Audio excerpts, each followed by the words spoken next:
A'udhu billahi minash shaitanir rajim. Bismillahir rahmanir rahim. Today we will reviewing some of the concept of thermodynamics.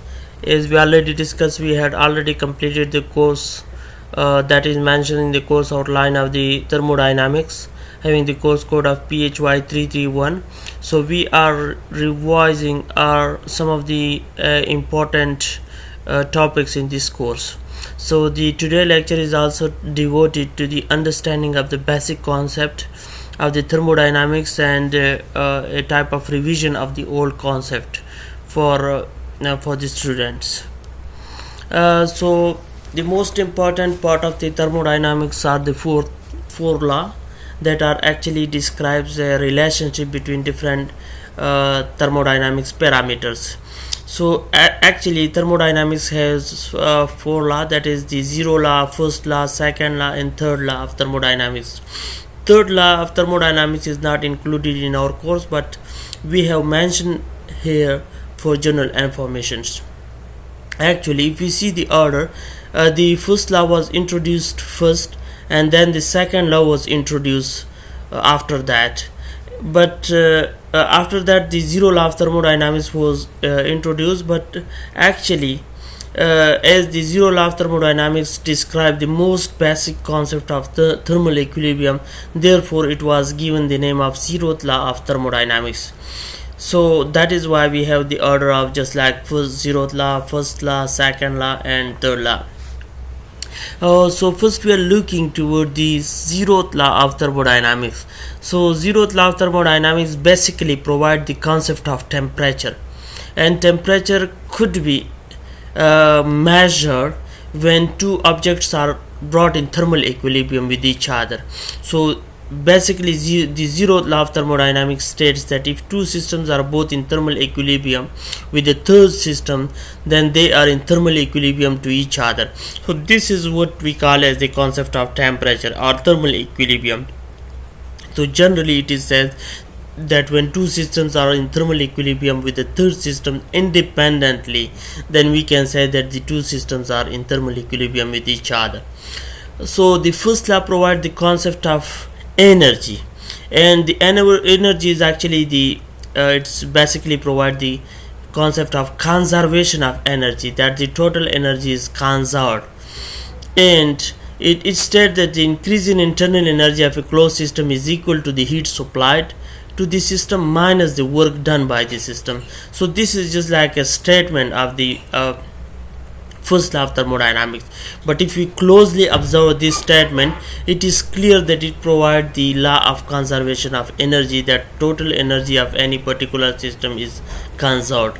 Then we are coming toward the second law of thermodynamics, that actually describes the concept of entropy or disorder of any particular system, and it normally says that any system or any process could not be completed unless some energy is wasted or part of that energy is provided to some sink. So that is actually provided by the second law of thermodynamics. So the second law of thermodynamics states basically that the entropy of any isolated system not in thermal equilibrium almost always increases. Isolated systems spontaneously evolve towards thermal equilibrium, so the state of maximum entropy of the systems. So more simply we can say that entropy of the world only increases and never decreases. It is assumed in some cases that entropy remains constant, but that are considered for reversible processes. But reversible processes are not possible in reality, and that are a type of imaginary processes. So all the real processes are irreversible processes, which leads to the increase in entropy of the system. So that is why that it is considered that we are moving toward the heat death, the unavailability of free energy, and the entropy of the universe is increases. And the third law of thermodynamics states that the entropy of a system approaches a constant value as the temperature approaches absolute zero. This is the third law of thermodynamics, that the entropy of any particular system approaches a constant value. It becomes a constant value when we are decreasing the temperature of any object till the absolute zero, or this temperature almost become the equal to the absolute zero temperature of that body. So this is a brief review of the 4 law of thermodynamics. We are also revising some of the nomenclature that is used in the thermodynamics, that is about system, surrounding and boundaries. So system is any quantity or matter that is under consideration or under observation. Surrounding is actually the boundary between surrounding is actually the mass or region outside the system, that is called as, or anything not included in the system is the surroundings. And boundary, which might be real or imaginary, it is actually the surface or the boundary or the boundary in between the system and surrounding, or in other words we can say that it is the surface that is separating the system from its surrounding. So this is the some 3 basic thing that is used for any systems under consideration. We have different type of systems. Systems are described in different type. We have closed system, we have open system, we have isolated system, and we can describe each of it with the help of example. So we have isolated system, and isolated system is actually any particular system in which neither mass nor energy can cross the selected boundary. As we already discussed that there is a surface in between the system and the surrounding. So the system and the bond in this case is fixed, and it does not allow the mass or energy to transfer or to pass from the system to the surrounding, or from the surrounding to the system. So we have a simple example of just like coffee in a closed insulated bottle, just like we consider as a thermos bottle, or some other water if you keep in thermos bottle, or some other water cooler where we can keep the water cool for longer time. We have closed systems, and closed system is such type of system in which energy can cross the selected boundary but mass cannot transfer the selected boundaries. So that is actually a closed system. Just like we have a tightly capped cup of coffee. So in this case, if we keep in the environment, the heat can go out of the cup of coffee, but the mass cannot leave the coffee. The cup of coffee. The mass is there. Mass cannot leave the systems, but only the heat leaves the system, or heat enters the systems. In both cases is possible. If temperature is lower than the temperature of surrounding, so heat will come from the surrounding to the system, and if temperature is higher than the temperature of surrounding, then heat will leave the system and it will come to the surrounding. But mass is not, the transfer of mass is not possible. Just like we have no for mass, here mass is not transfer, mass is not possible, and yes for the energy. Energy can easily go through the obstacle. We have open system, that is a very general and open system, and in this case open system, even mass and energy can cross the selected boundary. Here we have a gas that is enclosed in a cylinder, but the piston is open, so even the mass can go out of it and it can enter the systems. It's possible to, depending on the pressure of the interior and the outside temperature. If the pressure of the cylinder is greater, so what happen, the gas will go out of this cylinder, and if the pressure of this outside is greater and inside pressure is low, so the gas will go out inside the systems. And along with it, this is a type of convection process. The gas can also take energy with itself. Just means this boundary is open for both mass and energy. So such type of particular system is called as an open system. We have some properties of the system that are most important, and we already discussed, but we want to revise it again, that are actually the intensive and extensive properties.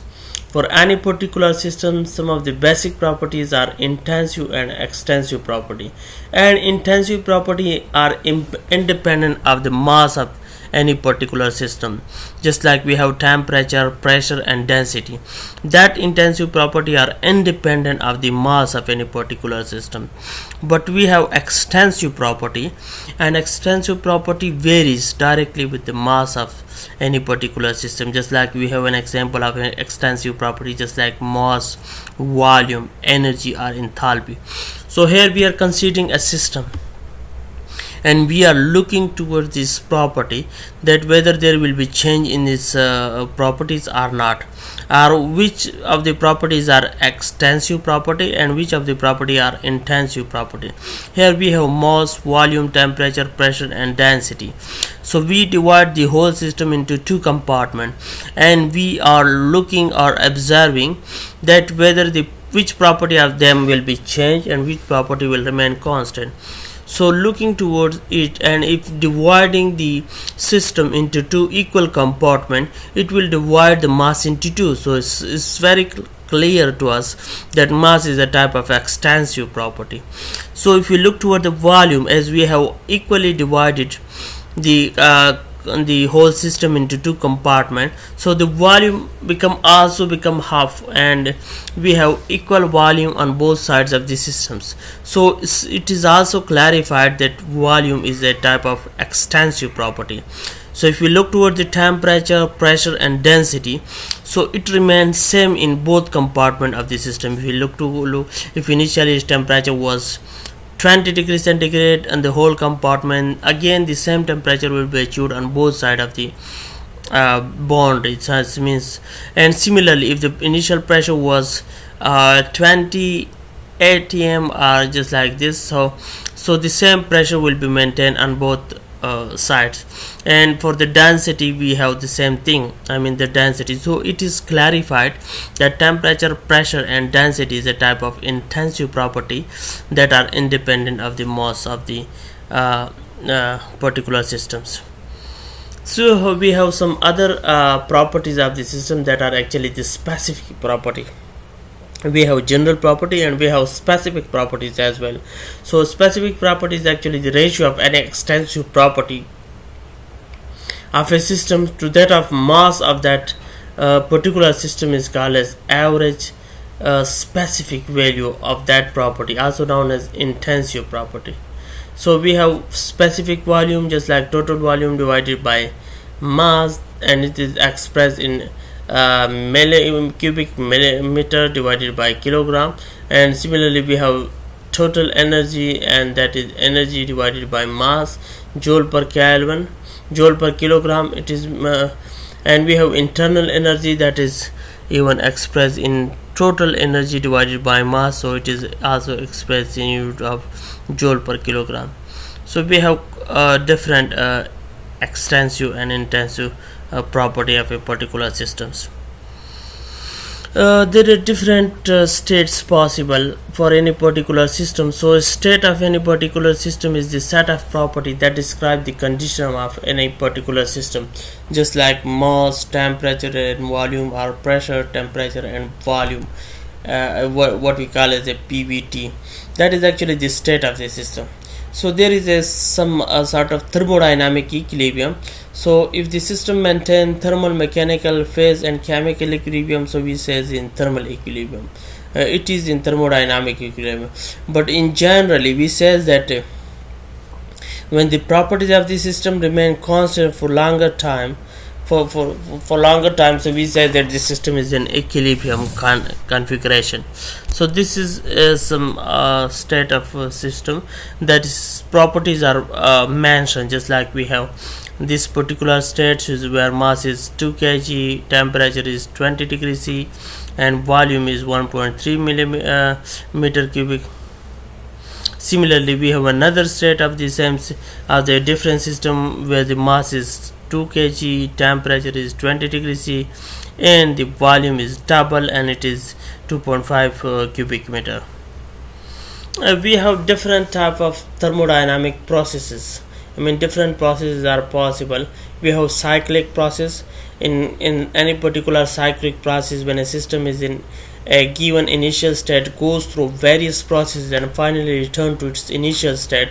So such type of process is called a cyclic process, and the system has undergone a cyclic process or a cycle just like we have, this is a type of cyclic process.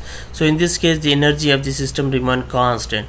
A reversible process is actually defined as a process once have taken place can be reversed. So in doing so, it leaves no change in the system or boundary. So it is a type of ideal process where we consider that entropy of the system remain constant, and when the systems has been taken from a single point, it will come back or reverse to the same point after completing the cycle. We have irreversible processes that are actually the real processes, and that particular process cannot return both the system and surrounding to its original condition. So it means some energy is wasted in bringing the system from one point to another point. So if you want to bring that back to its initial point, is not possible. So such type of processes are called as a irreversible processes. Some thermodynamic processes are adiabatic, acentropic, and polytropic, and throttling process.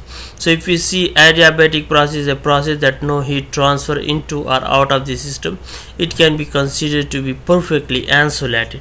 So that is actually called as adiabatic process. We have acentropic process, a process where the entropy of the fluid remain constant. We have polytropic process when a gas undergoes a reversible process in which there is a heat transfer.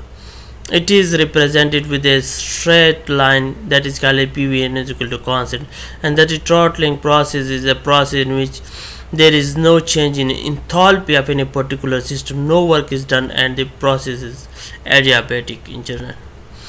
So if we look toward the equilibrium of any particular system, so thermodynamic equilibrium is the combination of three different type of equilibrium. So it means that if any system is in thermodynamic equilibrium, it will be in thermal equilibrium, mechanical equilibrium, and chemical equilibrium. So first we need to know what is thermal equilibrium. So thermal equilibrium is the concept is also provided by the zeroth law of thermodynamics, in which the temperature should be same throughout the system. Then we can say that the system is in thermal equilibrium. In case of mechanical equilibrium, there should be no unbalanced forces that change the pressure of the system. So that is a type of mechanical equilibrium. And we have chemical equilibrium, where no chemical reaction and mass transfer takes place, and the system has no chemical composition, not continuously changing. So that is actually the chemical equilibrium. So any system that is in thermodynamic equilibrium should be in thermal equilibrium, mechanical equilibrium, and chemical equilibrium. We have some processes that are specially called as a kinetic processes. So that is actually some sort of process in which a system undergoes from one equilibrium state to another equilibrium state. So this particular process are called as a kinetic processes, and this series of state that through which the system passed during a process is called as a path of the process. So if we describe such processes, one should specify the initial and final state of the process as well as the path it follows and the interaction with the surrounding. So when a process proceeds in such a manner that the system remains infinitesimally close to an equilibrium state at all times, it is called as a kinetic or quasi-equilibrium processes. So a quasi-equilibrium process can be viewed as a sufficiently slow process that allows the system to adjust itself internally so that properties in one part of the system do not change any faster than those on the other part of the particular systems. So this is some graphical depiction of the kinetic process, where we can bring the system from state 1, just like in this case from state 1 to state 2, and the change in the parameter is slow so that the equilibrium configuration is not disturbed. Similarly, in this case we are bringing the system from this initial configuration to the final state, and in this case we move the system from this initial state to the final state, and the path fall is represented by this arrow sign. So the quasi-static process, so there is some prefix ISO that is often used to designate a process for which a particular property remains constant, just like we consider isothermal process, isobaric process, and isochoric process. In isothermal process, temperature remains constant. In isobaric, the pressure remains constant. While in isochoric process, that is also called as isometric process, the volume of this particular system remains constant. We have some thermodynamic functions, and that is defined as a path function and point functions. So path function depends on history of the systems, just like example of path functions are work and heat, and point function does not depend on the history of the system. It only depends on the state of any particular system. So example of point functions are temperature, pressure, density, mass, volume, enthalpy, entropy, internal energy. So this is something about the general review about the topic that are mentioned in the thermodynamics course. Thank you very much.